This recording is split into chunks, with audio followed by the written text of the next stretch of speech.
কি গো, কাজ থেকে ফিরে এইভাবে বসে পড়লে যে? মুখটা অমন দেখাচ্ছে কেন? শরীরটা কি খারাপ লাগছে? না, এক গ্লাস পানি দিতে পারবে? হ্যাঁ, আনছি। তুমি থাকো, আমি এক্ষুনি আনছি। এই নাও পানি। কি হয়েছে বলো তো আমায়? তোমাকে কেমন দেখাচ্ছে? আমার চিন্তা হচ্ছে। বলো আমায়, কি হয়েছে? আমার কাজটা আর নেই। কাজ নেই মানে? আমাকে মালিক কাজে যেতে নিষেধ করেছে। আমার জায়গায় তার কোন আত্মীয়কে নিবে। বাড়তি কোনো লোককে তিনি নাকি কোনো টাকা দিতে পারবেন না। কি বলছো এসব? যখন ওনার লোকের প্রয়োজন ছিল, তখন তো তোমার হাতে আরও ভালো কাজ থাকা সত্ত্বেও ওনার অনুরোধে তুমি ওনার গুদামে কাজ করতে রাজি হয়েছিলে। সেসব কথা কি তিনি ভুলে গেছেন? আর এখন ওনার আত্মীয় এর জন্য তোমাকে ছাঁটাই করে দিল? এ কেমন বিচার? দুনিয়ার মানুষগুলো এমনই হয়, সময়ে কাজে লাগায় আর অসময়ে ছুঁড়ে ফেলে দেয়। ঠিকই বলেছ। দুনিয়ার মানুষগুলো যেন কেমন। আমি চিন্তা করছি এই মুহূর্তে কাজ পাবো কোথায়। সামনে রোজা, সকল কাজের জায়গায় লোক নেওয়া হয়ে গেছে। আরো কিছুদিন আগে উনি আমাকে ছাঁটাই করলে সহজে যে কোনো কাজে ঢুকে যেতে পারতাম। এত চিন্তা করো না, আল্লাহ ঠিক কোনো না কোনো ব্যবস্থা করে দিবেন। আল্লাহ ভরসা, দেখা যাক কি হয়। মেয়েটা কোথায় গেছে? খেলছে হয়তো, চলে আসবে। খাবার থাকলে দাও তো, ভীষণ খিদা পেয়ে। তুমি হাত মুখ ধুয়ে আসো, আমি দিচ্ছি।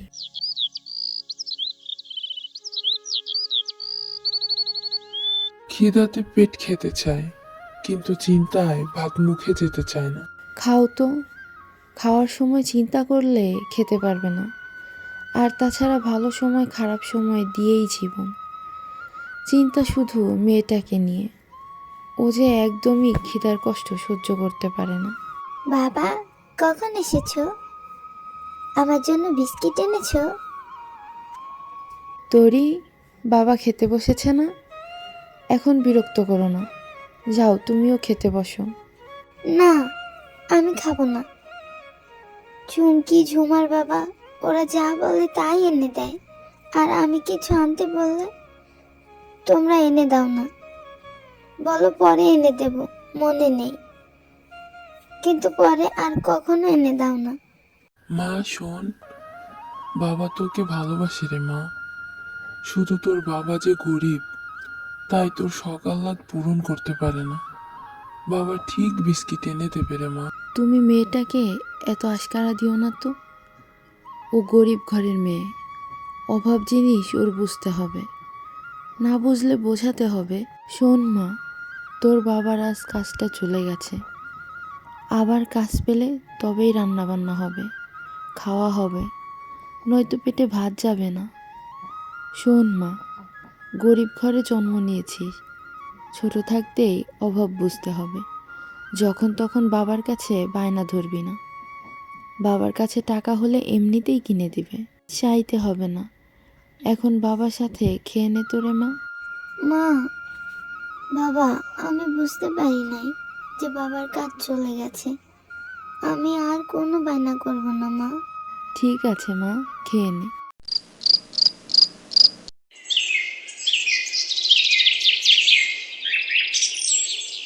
আমি বাইরে যাচ্ছি, দেখি কোনো কাজ পাই কিনা। হ্যাঁ, দেখো কোনো কাজ মেলে কিনা। যে চাল আছে তাতে বেশি হলে কাল সকাল পর্যন্ত চলবে। কাজ না পেলে না খেয়ে থাকতে হবে। আচ্ছা দেখি কি হয়, মেয়েটাকে কাছে কাছে রেখো। এই বলে রাজু কাজের খোঁজে বেরিয়ে পড়ে।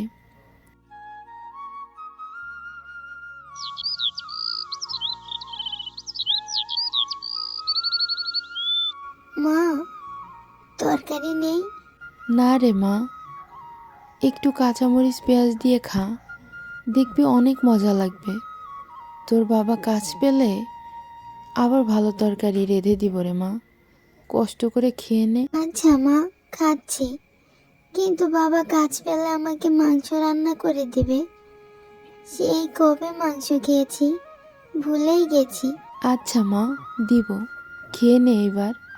এরপর তোরই খেয়ে নেয়।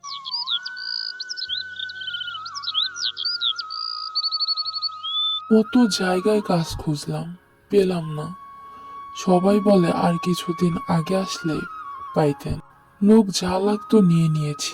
আমাদের যেটুকু চাল আছে তাতে শুধু কালকে সকালে হবে। দুপুরে মেয়েটার সামনে কি দিব তাই ভাব। দেখি কালকে দোকান থেকে বাকিতে কিছু চাল দেয় কিনা। তোমার বড় ভাই তো শহরে ভালো একটা চাকরি করে, কাজের কথা বলে দেখতে কি বলে। যদি একটা কাজের ব্যবস্থা করে দিতে পারে তাহলে তো আর চিন্তা থাকবে না। আচ্ছা, কালকে একবার ফোন দিব, দেখি কি হয়। আচ্ছা এখন ঘুমাও, রাত তো কম হলো না।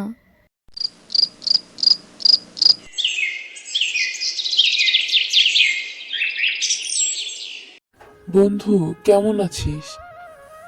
তোর কাছে এসেছিলাম একটু দরকার। কি দরকার বল। আমার না কাজটা চলে গেছে।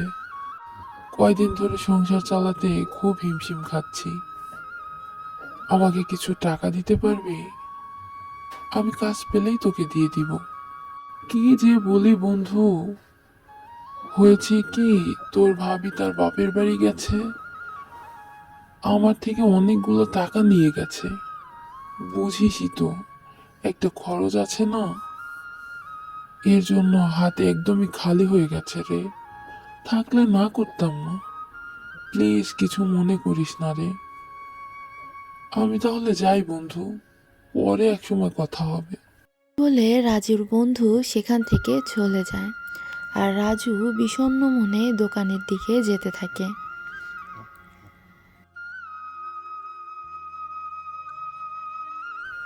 ভাই, আমাকে 2 কেজি চাল দিতে পারবেন? হ্যাঁ দিতে পারবো, দাঁড়ান একটু। ভাই, আমার কাছে টাকা নেই, পরে ঠিক দিয়ে দিব। না ভাই, আমি কোনো জিনিস বাকিতে বিক্রি করি না। বাকিতে জিনিস নিয়ে আজও যায় কালও যায়, টাকা দেওয়ার কোনো নাম থাকে না। ভাই, আমি অমন নই। বাড়িতে আমার ছোট একটা মেয়ে আছে। বাড়িতে চাল নিয়ে গেলে রান্না হবে, তবেই খাবে। দিন না ভাই একটু চাল, আমি আপনার টাকা ঠিক দিয়ে দিব, বিশ্বাস করুন। আমার কাছে এসব ধানাই পানাই চলবে না। আমার কাছে এসব ধানাই পানাই বলে কোনো লাভ নেই। আপনি অন্য কোথাও যান, আমি বারবার এক কথা বলতে পারবো না। এরপর রাজু বাড়ির পথে হাঁটে আর মনে মনে বলে, হে আল্লাহ, দুনিয়ার মানুষগুলো এত নিষ্ঠুর আর স্বার্থপর কেন? গরিবের কষ্ট কেউ বোঝে না। ও আল্লাহ, তুমি আমাকে গরিব কেন বানাইলা? বাড়িতে যে বউ আর মেয়েটা আমার পানে চেয়ে বসে আছে, কোন মুখে ওদের সামনে গিয়ে দাঁড়াবো আমি? আল্লাহ, তুমি একটা কিছু ব্যবস্থা করে দাও, একটা ব্যবস্থা করে দাও। এই বলতে বলতে রাজু বাড়িতে চলে আসে।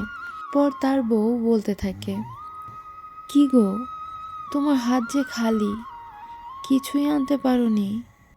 এইবার মেয়েটাকে খেতে চাইলে সামনে কি দিব বলো তো? আর বাবা, যে বউ আর সন্তানের মুখে এক মুঠো ভাতও দিতে পারছি না। রুনা, তুমি আমাকে ক্ষমা করে দিও, আমি তোমার জীবনটা নষ্ট করে দিলাম। তুমি কি বলছো এসব? আমি তোমাকে ভালোবেসে বিয়ে করেছি, সারা জীবন একসাথে বাঁচবো বলে। এখন একটু কষ্ট হচ্ছে, আবার তুমি একটা কাজ পেলে সব কষ্ট চলে যাবে। জীবন প্রতিদিন একভাবে যায় না, এত চিন্তা করো না তো, সব ঠিক হয়ে যাবে ইনশাল্লাহ। তুমি ঘরে গিয়ে শুয়ে থাকো, আমি দেখি একটু চাল কর্জ পাই কিনা।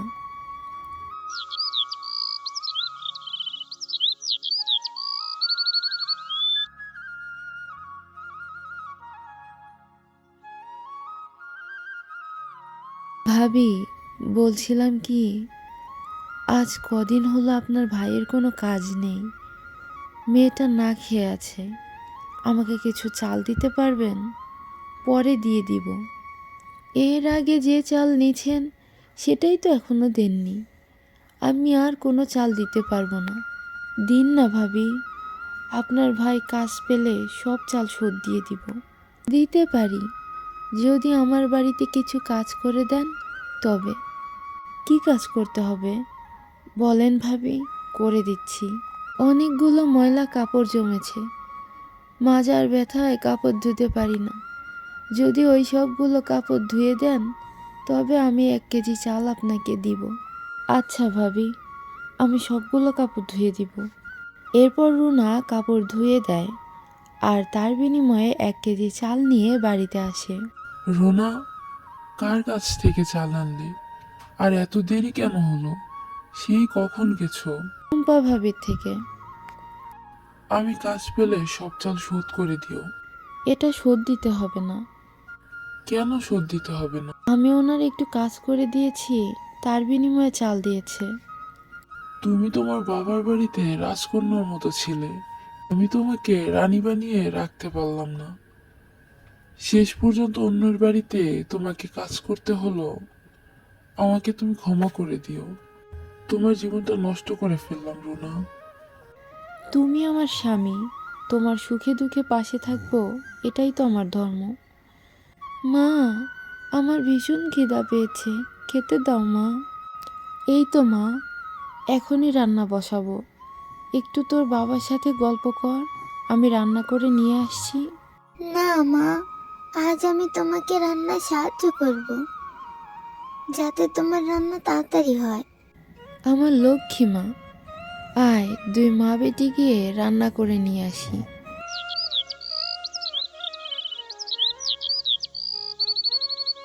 হ্যালো ভাই, কেমন আছেন? হ্যাঁ, আমি ভালো আছি। তোর কি খবর? ভাই, আমি তো ভালো নেই।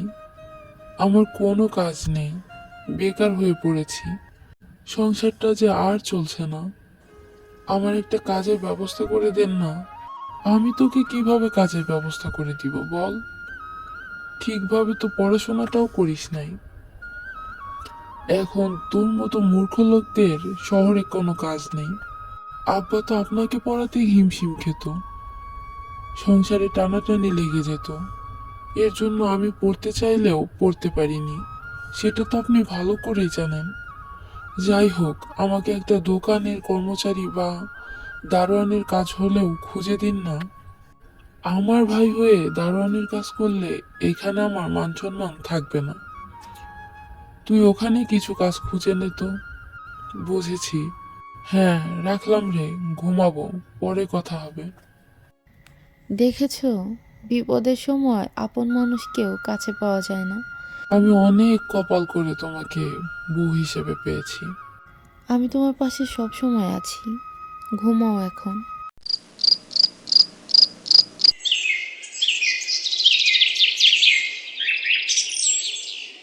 ভাই, আমাকে একটা গাড়ি দিবেন, চালাবো। তুই কি পারবি গাড়ি চালাতে? হ্যাঁ হ্যাঁ, আমি পারবো। দিন শেষে কত টাকা ভাড়া দিতে হবে? এই ধর, এই 150 টাকা দিবি। সন্ধ্যার আগেই গাড়ি আমার গ্যারেজে নিয়ে আসবি, মনে থাকে যেন। হ্যাঁ, ঠিক আছে। এরপর রাজু সারাদিন রিক্সা চালিয়ে মালিকের ভাড়া দেয় আর বাকি টাকা দিয়ে চাল ডাল বাজার করে। পরদিন রাজু যখন কাজ থেকে বাড়িতে ফেরে তখন এক বুড়িমা রাজুকে বলতে থাকে, বাবা, আমি 2 দিন হলো কিছু খাই না, আমাকে কিছু খেতে দিবি? মা, আমার কাছে তো কোনো খাবার নেই। আমি বাড়িতে যাচ্ছি, আপনি চাইলে আমার সাথে আমার বাড়িতে যেতে পারেন। গরিবের বাড়িতে যা জোটে তাই খাবেন। যাবেন আমার সাথে? যাব না কেন রে বাবা, যাব, চল চল। এরপর রাজু আর বুড়িমা বাড়িতে যায় আর সবাই মিলে খাবার খায়।